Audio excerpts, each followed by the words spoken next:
Halo pemirsa, Assalamualaikum warahmatullahi wabarakatuh. Kembali lagi, Ardana Production menyapa Anda. Oke pemirsa, di kesempatan video kali ini saya mau berbagi pengalaman, tips aman ya, menggunakan atau memparalel sebuah elko power amplifier atau elko PSU yang biasa teman-teman gunakan buat merakit sebuah penstabilizer power amplifier atau regulator power supply-nya. Jadi seperti ini pemirsa, kemarin ada beberapa teman yang tanya juga di atau WA saya itu mengenai power supply sebuah elko eh, yang ideal buat di paralel, begitu ya. Jadi kali ini saya akan menggambarkan ada beberapa buah elko bila nanti di paralel yang paling amannya bagaimana, begitu ya. Oke, jadi begini sedikit cerita. Kemarin ada sebuah power amplifier yang datang untuk perbaikan atau servis ke saya. Nah, ternyata susunan elko-nya itu dalam satu buah power supply simetris. Simetris itu seperti ini. Tegangan min, tegangan plus. Nah, mikro elko A, elko B katakanlah begitu ya. Nah, di sini mikronya sudah berbeda, antara elko A dan elko B itu mikronya sudah berbeda dan juga voltnya berbeda. Katakanlah di sini 50 volt, di sini pakai 35 volt misalkan seperti itu ya. Nah, cara seperti itu saya rasa kurang aman ya pemirsa. Jadi kali ini saya akan membagikan khusus buat teman-teman pemula yang hobi merakit power amplifier oprek atau rakitan. Ini yang sudah susunan jadi. Ini sudah jadi power supply atau PSU plus substart yang sudah saya rakit buat power amplifier em, rakitan ya, buat power amplifier rakitan. Jadi ini sangat ideal. Kenapa saya bedakan seperti ini? Nah, ini kebetulan stoknya pas lagi tinggal ini ya, tinggal ini yang buat saya rakit ini. Jadi saya pasang seperti ini aman. Kenapa saya bilang aman? Jadi kuncinya itu yang pertama karena tegangannya simetris, tegangan min dan plus outputnya ini nol atau ground terhadap min itu harus imbang ya terhadap ground sama plusnya. Nah, bisa diperoleh imbang itu dipengaruhi oleh yang pertama kualitas kiproknya normal ya, kualitas dioda kiproknya. Kalau di sini ini gambaran dioda sisir ini ya. Dioda sisir ini misalkan atau dioda bridge-nya, dioda jembatannya normal. Normal itu saya bilang normal itu tidak ada short antara eh, main sama AC input dan juga plus sama AC input. Itu saya bilang normal. Nah, kalau sudah normal itu tentu tegangan outputnya nantinya simetris, imbang, balance ya, gitu. Dengan konsekuensi semuanya kualitas elko sama bagus dan juga sama kondisi baik atau layak pakai ya. Nah, ini sebuah power supply simetris susunannya 8 buah elko ya. 8 buah elko namun saya menggunakan beda merek dengan mikro yang sama dan volt yang sama. Jadi seperti ini pemirsa. Amannya itu menggunakan mikro yang sama dan volt yang sama. Misalkan dalam satu PSU ini kan saya pakai 8 buah ya. Separuh mereknya JNW, separuh mereknya Ralex. Nah, bagaimana susunannya biar aman?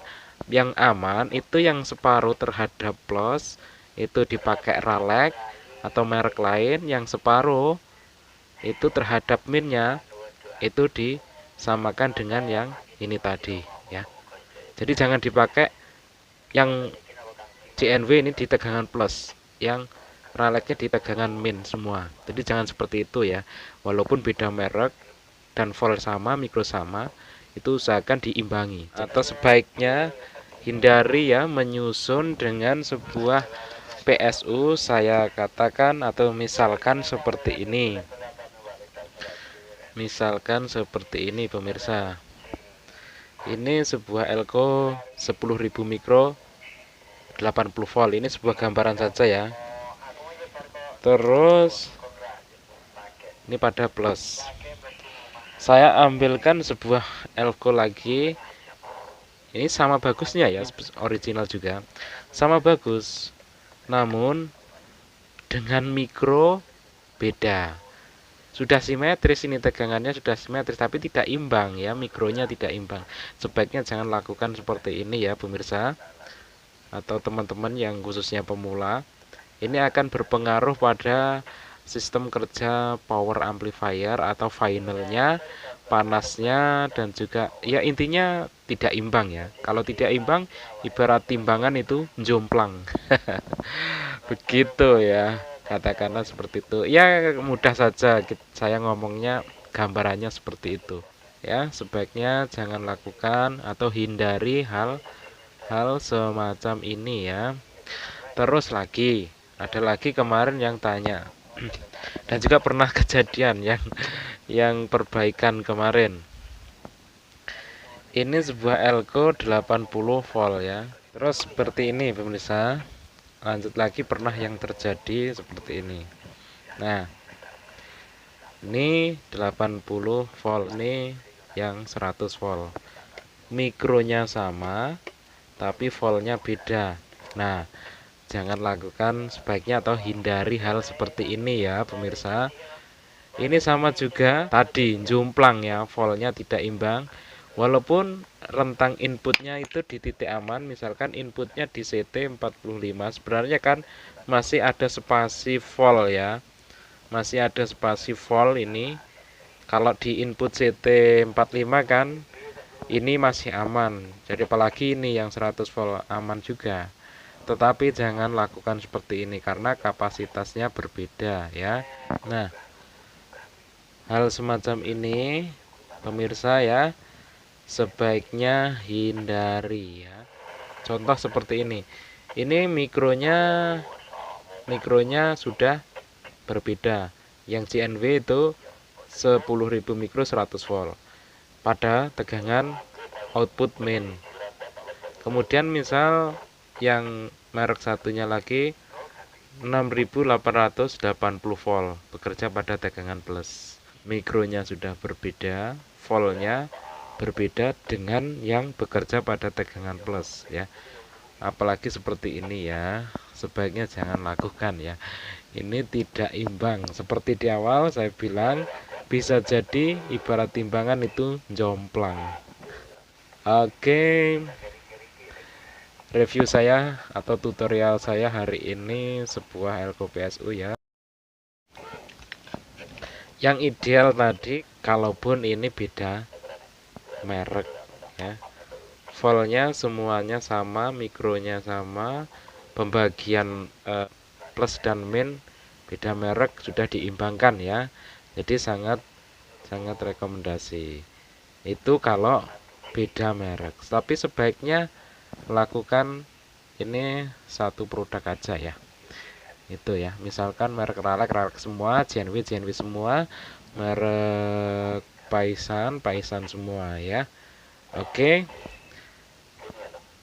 saya rasa itu bisa dipahami buat teman-teman yang mungkin khusus pemula baru ngerakit power amplifier menggunakan